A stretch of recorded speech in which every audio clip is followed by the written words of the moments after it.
आज मैं दोबारा यूरेका के YouTube चैनल पे आज हम दोबारा मिल रहे हैं, जहां मैंने लास्ट क्लास में आप लोग को यूजीसी नेट के ज्योग्राफी सिलेबस के बारे में चर्चा की थी। क्योंकि यूजीसी नेट के सिलेबस को लेकर, बुक्स को लेकर बच्चों के अंदर बहुत कंफ्यूजन थी कि सर कौन सी बुक पढ़ें, कैसे पढ़ें, एग्जाम कैसे क्रैक हो। जबकि अगर लास्ट क्लास के मेरे वीडियो आप देखेंगे और डेफिनेटली जिन लोगों ने वो वीडियो ना देखा हो कृपया करके पहले उसे देखें, तब इस मेरे वीडियो में आपको प्रॉपर लिंक दिखाई पड़ेगा। जैसा मैंने उस वीडियो में कहा था कि सबसे पहले आप स्टार्ट करें एनसीईआरटी की बुक्स। जैसा कि यूजीसी नेट के बच्चों को ये लगता है कि हम ज्योग्राफी में मास्टर होकर एनसीईआरटी की बुक क्यों पढ़ें, तो उनका मैं ये जो भ्रम है वो मैं तोड़ना चाहता हूँ इस चीज को लेकर कि एनसीईआरटी को वो अपने एग्जाम के लेवल पे बहुत हल्की बुकें ना समझें, क्योंकि ये बुकें आपको अच्छे खासे क्वेश्चन दे सकती हैं। और आज मैं इन्हीं की चर्चा कर रहा हूँ।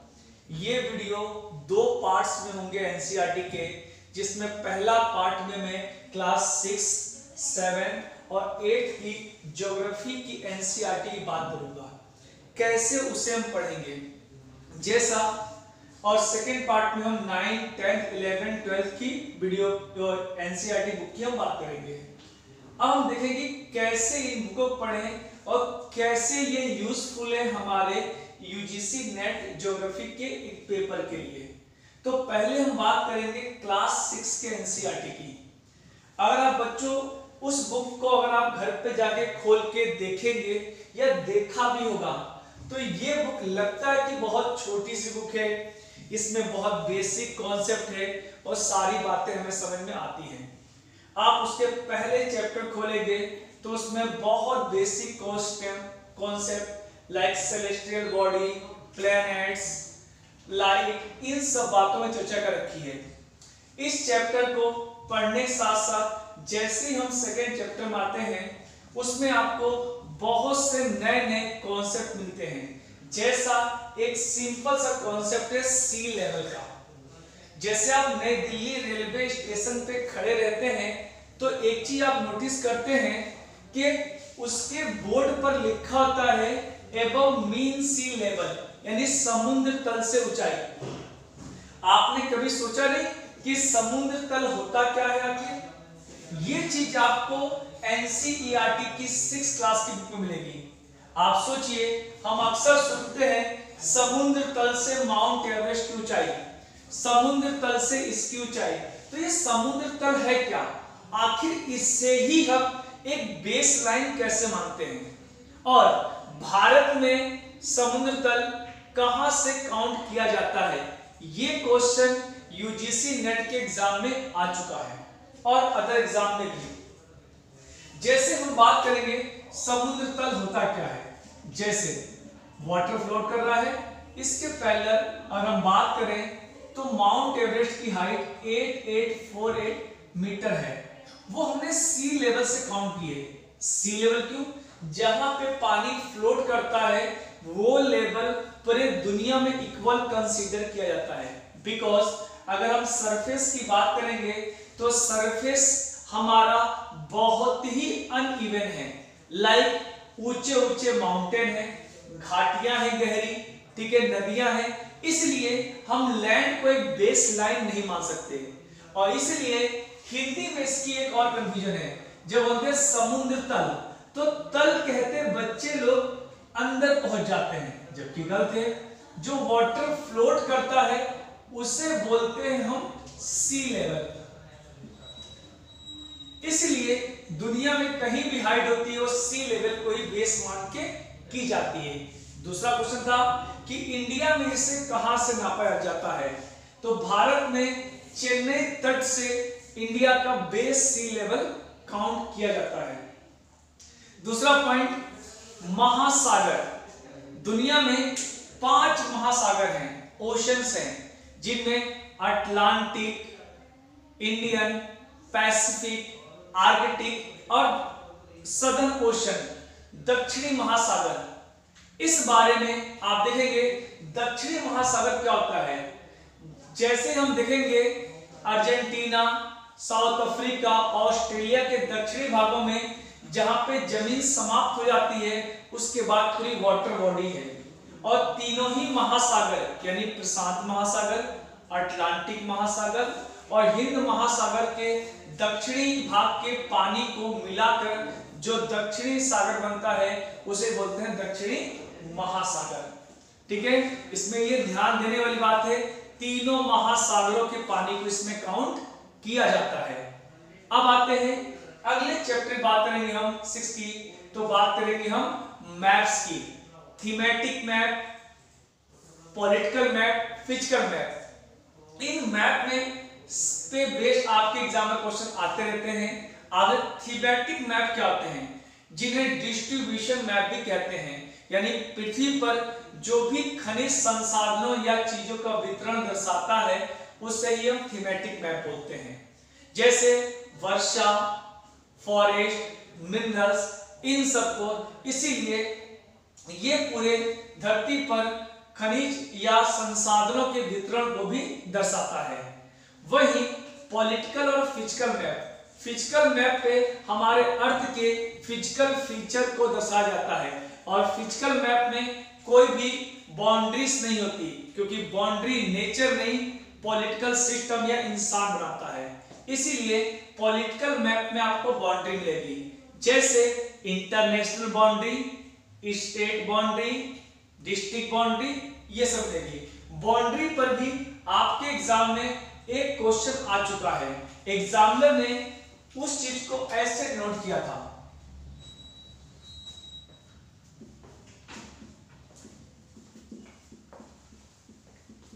उसे पूछा था इनमें से कौन सा ऑड है, यानी ये इंटरनेशनल बाउंड्री, ये स्टेट बाउंड्री, ये डिस्ट्रिक्ट और ये कुछ भी नहीं थी। तो ऐसे क्वेश्चन भी आपके एग्जाम में आ सकते हैं। वहीं आगे चलेंगे हम 6 क्लास में ही बेसिक ज्योग्राफी के कुछ कॉन्सेप्ट दे रखे गए हैं, जैसे latitude, longitude, international date line, Greenwich, Indian standard meridian time 82.5। इन सब के बारे में मैं बच्चों एक अलग से वीडियो बनाऊंगा, जिसे मैं बताऊंगा बेसिक ज्योग्राफी के कुछ कॉन्सेप्ट कि लैटिट्यूड क्या होती है, लॉन्गिट्यूड क्या होती है, कितनी होती है, इनके इंपॉर्टेंट एस्पेक्ट क्या है, इन सब बातों पे हम अलग से चलाएंगे। यहां बस मैं बता रहा हूं किस बात को कैसे पढ़ना है और इसकी क्या आपके लिए इंपॉर्टेंस है। उसके बाद हम आएंगे, उसमें इंडिया के फिजिकल फीचर की बात की गई है, जैसे फॉरेस्ट की बात की गई है, इंडिया के बेसिक स्ट्रक्चर की बात की गई है। तो इस बुक से इतना पढ़ लेना है। आगे हम आते हैं 7th क्लास की एनसीईआरटी। 7th क्लास की एनसीईआरटी आपके सभी एग्जाम में बहुत इंपॉर्टेंट रोल निभाती है। जैसे पहला ही पॉइंट बताऊंगा इसमें कि पहला, इस बुक्स की हेडिंग ही है इन्वायरमेंट। क्या आपको पता है बच्चों ये इन्वायरमेंट शब्द कौन से लैंग्वेज में से लिया गया है?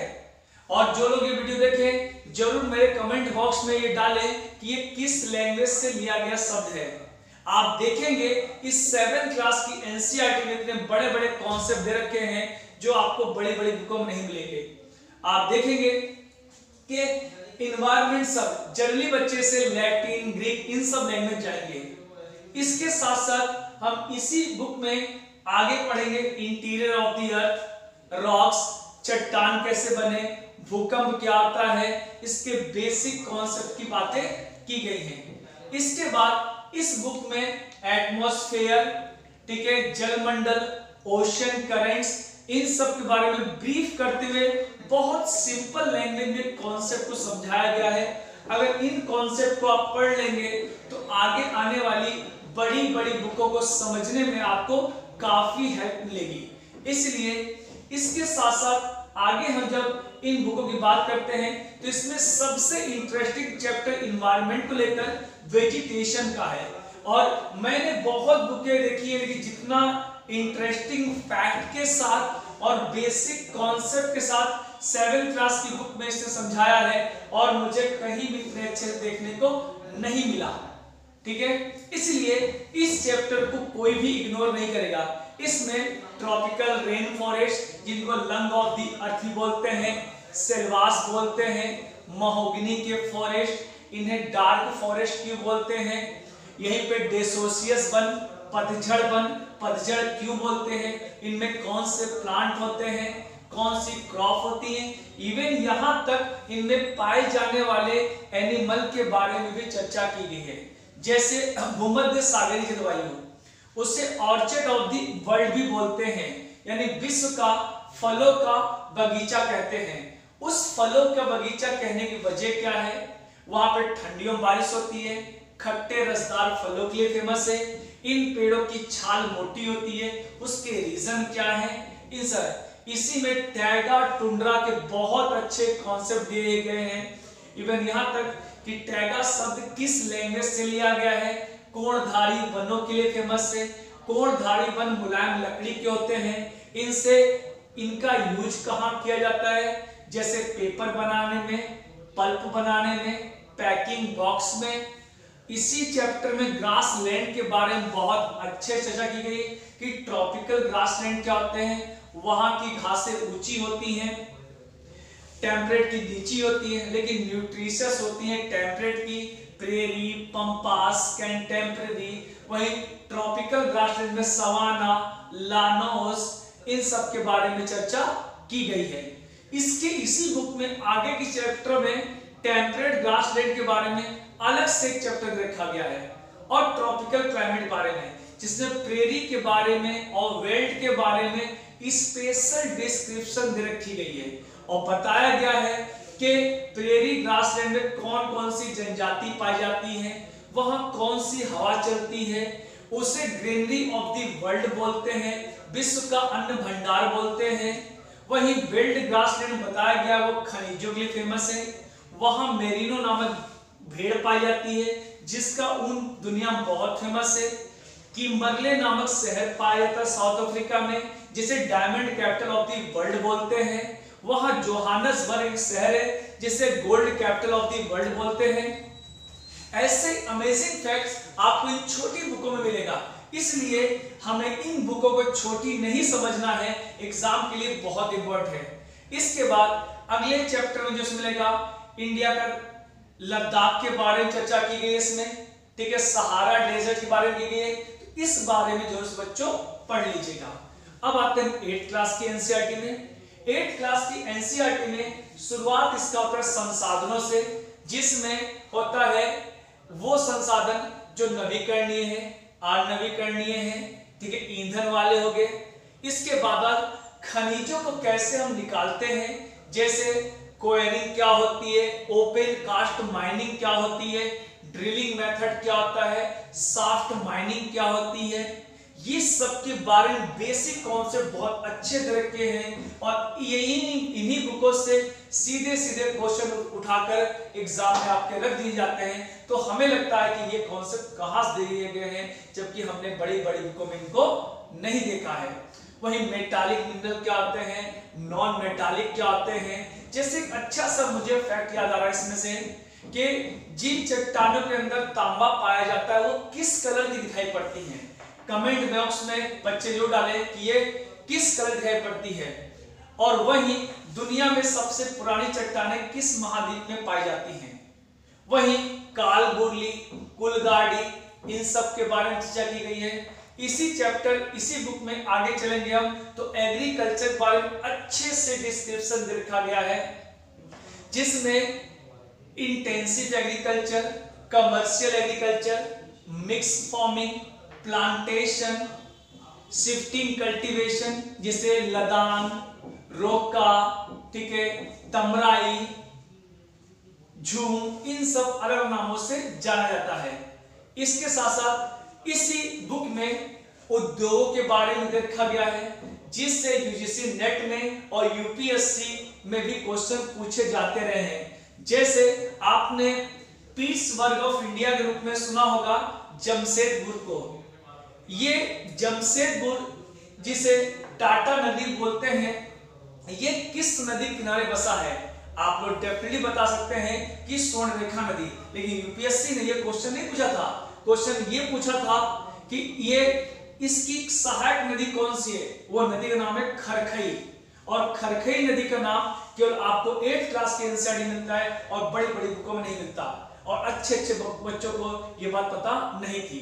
इसी बुक में दे रखा है कि मॉडर्न इंडस्ट्री या स्टील प्लांट को backbone of the modern industry बोलते हैं। इसकी वजह क्या है?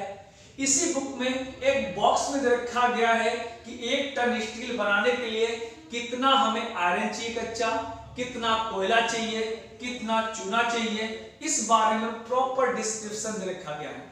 उद्योगों में जुड़े हुए और भी व्याख्या, जैसे टेक्सटाइल इंडस्ट्री, हम सबने बचपन से पढ़ा है, हम ओसाका बोलते हैं मैनचेस्टर ऑफ जापान। क्या बच्चों आप मुझे बता सकते हो ओसाका कौन सी नदी किनारे बसा हुआ है? कमेंट बॉक्स में इसका भी आंसर आप लोग जरूर दें। ठीक है, आपको ये पता है ये कहां से आ गया? हमने तो यही पढ़ा, लेकिन अगर वो नदी पूछ लेगा तो क्या आप उसे रोक सकते हैं? तब अच्छे अच्छे बच्चे ये क्वेश्चन करें कहां से आ गया, सिलेबस से बाहर। इसलिए सिलेबस से बाहर बच्चों कुछ नहीं होता है, बस हमारी वो अप्रोच नहीं होती है। इसलिए अपनी अप्रोच और थॉट को थोड़ा सा चेंज कीजिए, आपका एग्जाम इजीली क्रैक हो जाएगा। वहीं इसी बुक में दे रखा गया है इंडस्ट्रियल डिजास्टर के बारे में, जिसमें भोपाल गैस ट्रेजेडी, इसमें यूनियन कार्बाइड उस फैक्ट्री का नाम, ये घटना 1984 में हुई 2-3 दिसंबर की रात में, मिथाइल आइसोसाइनाइड जैसी गैसों के बारे में अच्छे से डिस्क्रिप्शन दे रखा गया है। तो दोस्तों ये मैंने हल्का बताया कि कैसे कैसे चैप्टर पढ़ने हैं, इसको पढ़िएगा और बताइएगा आप लोगों को इसका क्या फायदा मिला। नेक्स्ट वीडियो में हम इससे आगे की बात करेंगे 9, 10 और 11, 12 की एनसीईआरटी कैसे पढ़नी है। ये बताने का एक मात्र पर्पस था कि आपको पढ़ने में हेल्प लगे, ना कि एनसीईआरटी आपको बोरिंग लगे, जबकि हम इस लेवल पे आके हमें एनसीईआरटी बोरिंग लगती है। चलो दोस्तों, फिर अगले वीडियो में मिलते हैं।